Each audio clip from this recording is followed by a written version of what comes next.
Water cooling parts for Skunkworks were provided by Performance PCs. For the largest online selection of PC modding and water cooling parts, head to performancepcs.com. Well, here we go, guys. Day 3 of the, well, part 3 of the Skunkworks V3 update. There's a lot of threes. Half-Life 3 confirmed. We're starting off today with me being a dumbass and now having to go over to Lowe's because I had marked out some holes last night to drill. And of course, one of them was off by about 1/8 of an inch. And trust me, 1/8 of an inch over the length of a tube really shows. So now I've got to go to Home Depot. I've got an idea of how to make this work, and we'll talk about that in a minute. I thought I'd start this one off a little bit interesting as we are actually in my wife's car, which is a 2005 Dodge Durango. And it's funny, you can tell we never drive this car because it's 10 years old and it has 83,000 miles on it. So we're talking like 8,300 miles a year. This thing rarely gets driven. And what's also probably a little bit embarrassing is I drive the little Nissan with, well, it's not really little, it's an Altima, but I drive the Nissan with a bike rack on it. And my wife, who's really short, 5'3", drives a Durango with oversized tires and a V8. Yeah. Alright, so what I ended up doing that makes me a complete and utter dumbass was I stayed up way too late working on this build. And I tend to do this a lot, where I get really kind of involved and obsessed in this build, or any build, and I don't want to go to bed. I want to get as much done as possible. So you do things when you're tired, and then you make mistakes. Well, I made partially the right move last night by going, okay, I'm too tired to cut, but I'm not too tired to measure. And when you're cutting based on measurements, and your measurements themselves, you're not gonna pass me. I got a Hemi, bitch. Sorry. I tend to get a little road ragey. This guy tried to go around me in a little Ford Escape. It ain't happening, bro. Do you even V8, bro? Anyway, yeah, my wife drives the more powerful car. Yeah. We call this one the white tank. So I measured when I was tired, and then I got up this morning and I went ahead and instead of double checking my measurements, I went, oh, I can trust my measurements, and started cutting. Well, one of the pass-through fittings now is slightly off. Fortunately, it's off in a front-to-back orientation rather than a side-to-side, because that would be harder to fix. So there's a slight gap on the back side of the fitting when I enlarged the hole, or elongated the hole so I could slide it to where it needs to go. And now there's a gap in the back and it's bugging me. So what I'm doing now is I'm heading to the hardware store, and I'm going to see if I can find me a washer that's big enough to fit the pass-through fitting, but also to mask that hole that I can paint black. It won't look as good as if, you know, the pass-through fitting was just mounted into the mid-plate without any problems, but it'll look better, I think, than having that gap there. Now, the gap wouldn't even be visible most of the time, but it will bother me knowing it's there, so this is what we're doing. We're gonna see how we can fix this here, so I guess we'll see how it goes. Oh, and for those car guys out there that are wondering more about the car, or the Durango, it's really not worth mentioning.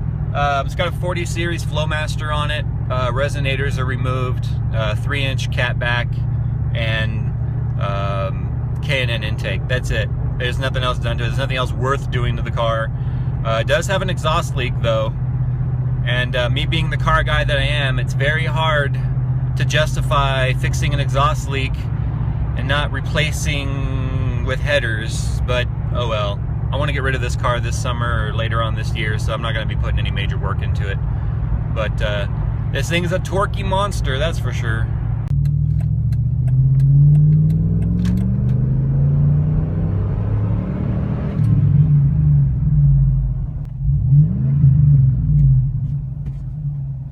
Alright, so here's what I came up with.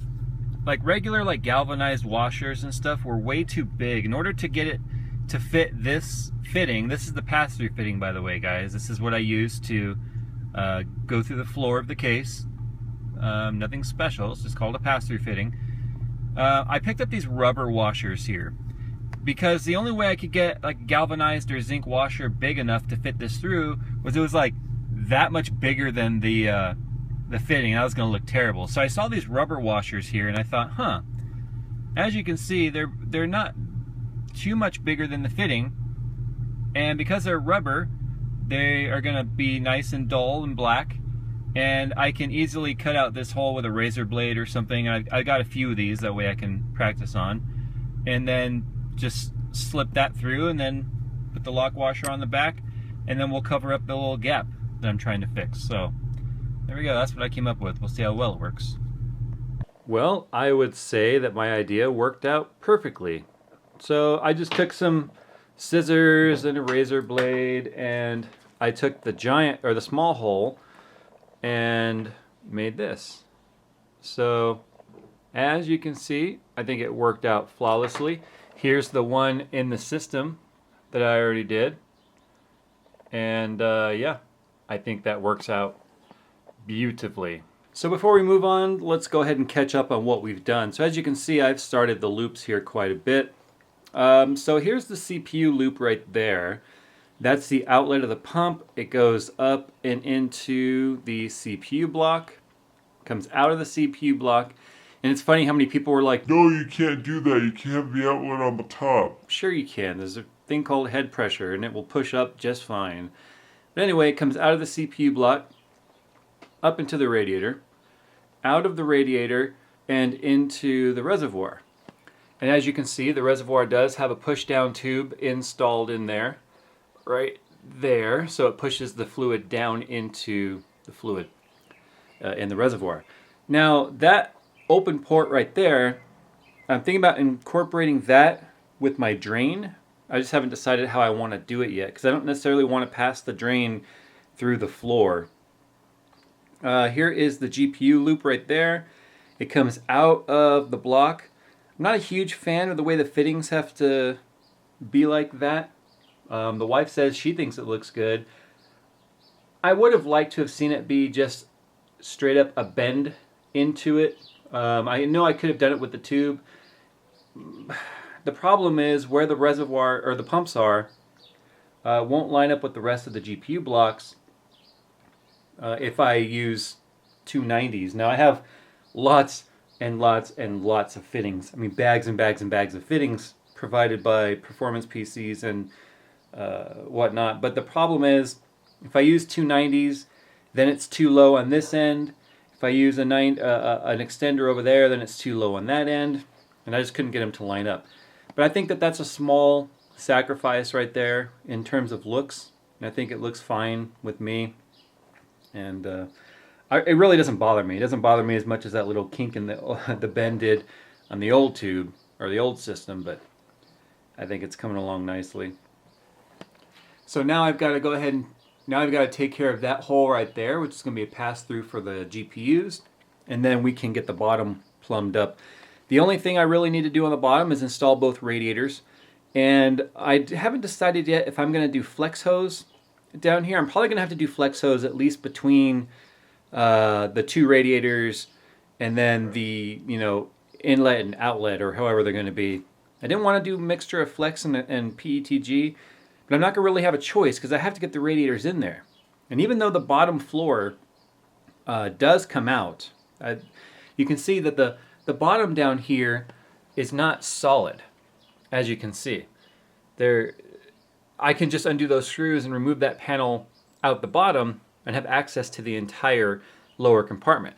And the reason why that's there in the Case Labs cases is they do have pedestals, so it would give you access to the pedestal on the bottom and passed up through the case if you use the pedestal. As you can see on the way the pumps are mounted, I do have the wiring like completely tucked away back there with holes drilled as they go through the back. You can see the red and black, but that's because the heat shrink, even though it's on there as tight as I can get it, as close as I can get it, that's quite the bend. I did sleeve them, as you can see, gray and black. These are the power cables right here for the pumps. And then this right here is actually where my fan header goes for the lower radiators. So that's where the fans are going to go for the lower rad.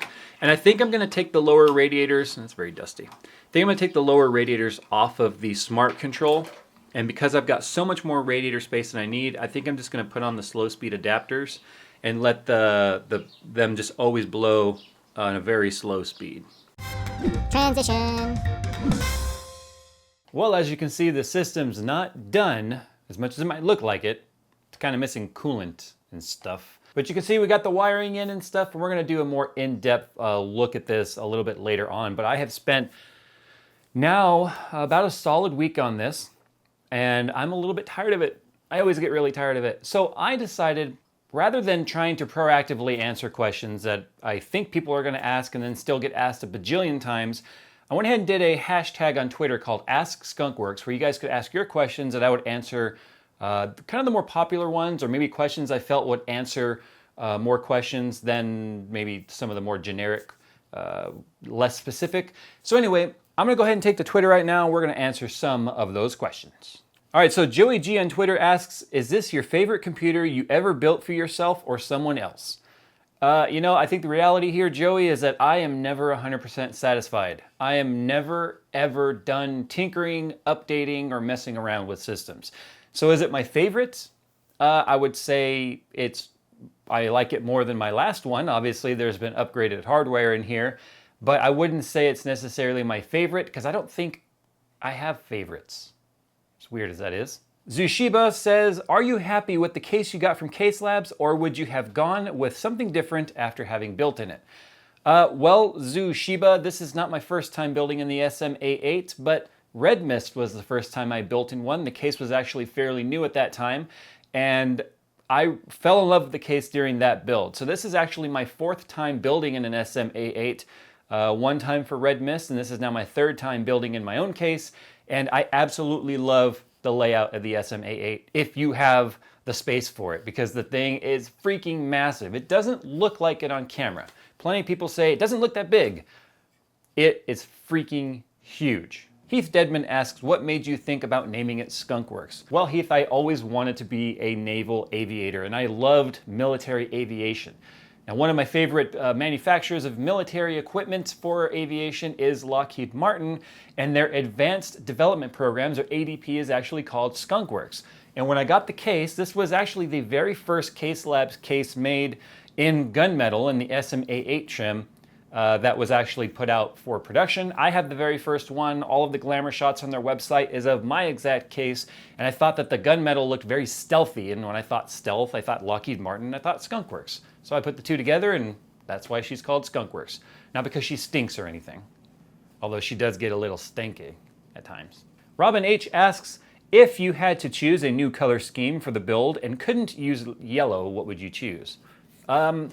Well, to be honest, at the risk of being called an absolute fanboy, I would have loved the gunmetal with an NVIDIA green. And not because I'm a huge fan of NVIDIA, but because I am a fan of that color scheme, a dark contrast with a bright green. In paintball, I liked bright colored paintball markers. I had black and yellow guns, and I even had green guns before. And I think that bright green looks really good. It pops, especially with white LEDs. I didn't switch to yellow because yellow is my favorite color, and that's why we went with yellow in this build. Something else I think would have looked really good in here, though, would have been more of like a monochrome, which would have been gunmetal, white, and black. But that's becoming more and more common, especially now with the X99 Deluxe from Asus and the MSI Crate Edition. I thought it would have been a little bit too mainstream, so I just went ahead and stuck with the yellow. Jamie McInnes? Sorry, I'm mutilating your name. He asks, or she, I guess, it could be both. What was the hardest part about building Skunkworks, and why did you decide to build such a sexy-ass beast of a PC? Well, to be honest, there's not really anything hard in this system. It's just very time-consuming. Lots of measuring, lots of cutting. As you guys saw earlier, I kind of screwed it up, so time was spent fixing that. Things that would have really taken a lot of time and been difficult would be custom case mods, which is things like, you know, PC Junkie Mods does, Richard Suros, Darth Beavis, things like what they do. That's hard, and you've got to have a lot of knowledge and a lot of tool, craftsmanship, and very creative to be able to do that sort of stuff. And the reason why I don't is because I don't even have a garage that I can work in. So this is my workspace, and I can't do hard stuff in here. Adrian asks, how strong is your radiators, and what do you need 3 Titan X? Isn't it enough with 1 or 2? Well, first of all, my radiators are strong enough to do clean deadlifts. And second of all, why do 1 or 2 when I can do 3 Titan X's? 3 is bigger than 2 and 1 last time I checked. This is a good one. Hibasan on Twitter. Epic beard, by the way. If money or sponsors were no object, what things would you like to do to Skunkworks? To be honest, this is pretty much a no limits build. There's not really anything I would have or could have changed in this build. I mean, the 5960X is already the top end Intel i7 that you can get without doing dual CPUs, which a motherboard like that wouldn't have fit in this case anyway. 4 Titan X's, as much as it would be awesome, and I actually would have been able to do it, I could have gotten another Titan X. The scaling on it is so bad, and the heat output would have been so high, and the power draw would have been so great, that 3 is really my sweet spot. If you guys remember when I was benchmarking my 780s in this office, I was dimming the lights in the house. And I'm a little worried about what the circuit on a 50-year-old house like this with a 15 amp circuit would do when doing benchmarking on 4 Titan X's. So to keep things safe and to keep my house from catching fire, this is pretty much the max build that I could do, which was fairly limitless, and damn am I lucky to be able to do that. It's really a weird life now. Jad1920 says, do you ever feel that you will make another project that will replace Skunkworks? I'm sure it will be replaced someday.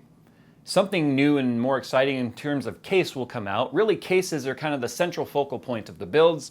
And right now, the SMAA is still my absolute favorite case on the market. So until that changes, I don't see there being any drastic changes with the system. I mean, after all, this has been an evolution of the PC staple for my channel as long as my channel's been around, and it's gone everywhere from an 8120 AMD FX all the way up to the 5960X. So to answer your question, yes, at some point it will outdo itself. It's outdoing itself right now from where it was a week ago, and that's kind of the way we're going to keep this ball rolling.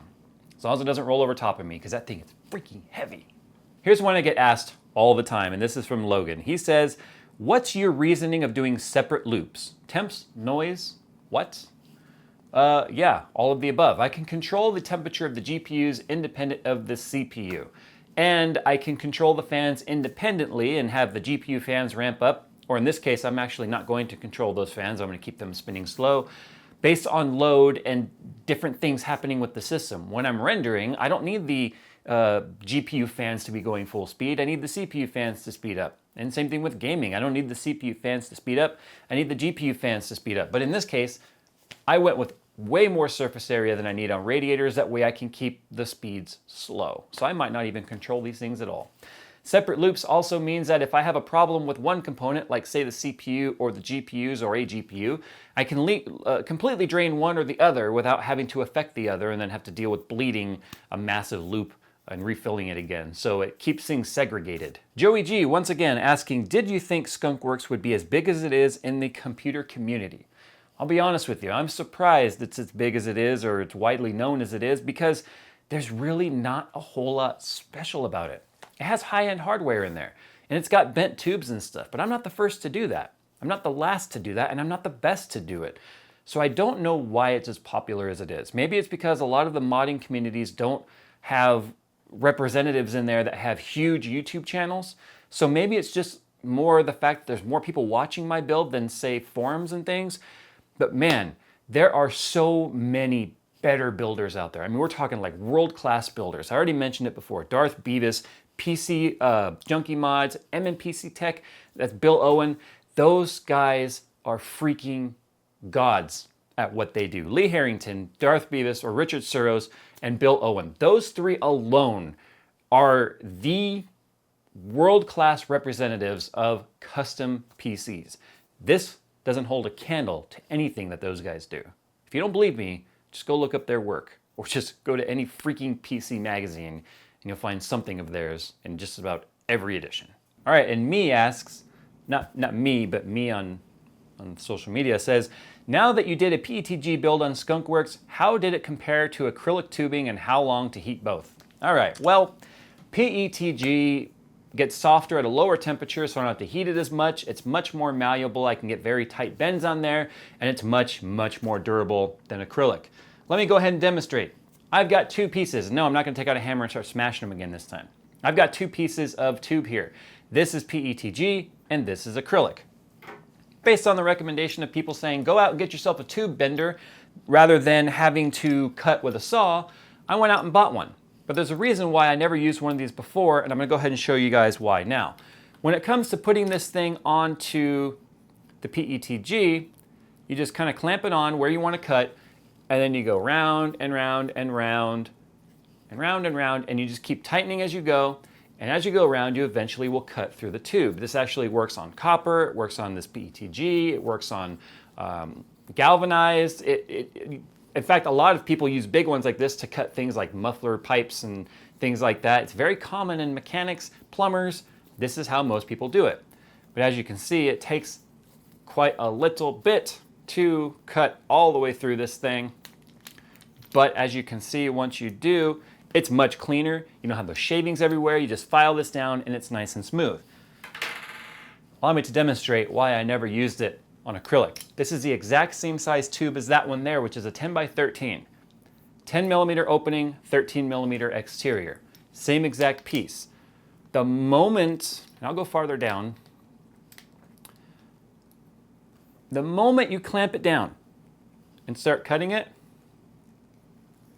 it basically will crack on you. Did you hear that? Now, I didn't do it any different than I do with the PETG. Now, let's look at that. So that's what happened to the acrylic right there the moment you start clamping it down tighter to cut. So that's why I never used one of those with acrylic. Well, that's the end of part 3 here of the Skunkworks vlog. It actually took place over 2 days. I'm gonna go ahead and edit this now, put it up. I know it's a little bit longer because of the Q&A, but the last of the parts I need to get this thing filled will be here tomorrow, and we will go ahead and do an epic conclusion to the Skunkworks update, and then that will be followed with benchmarks and things once I get all the software loaded back on this. My SSD main drive didn't change, but I do have to get all of my other hard drive stuff backed up and then moved over, so that'll take a little bit of time.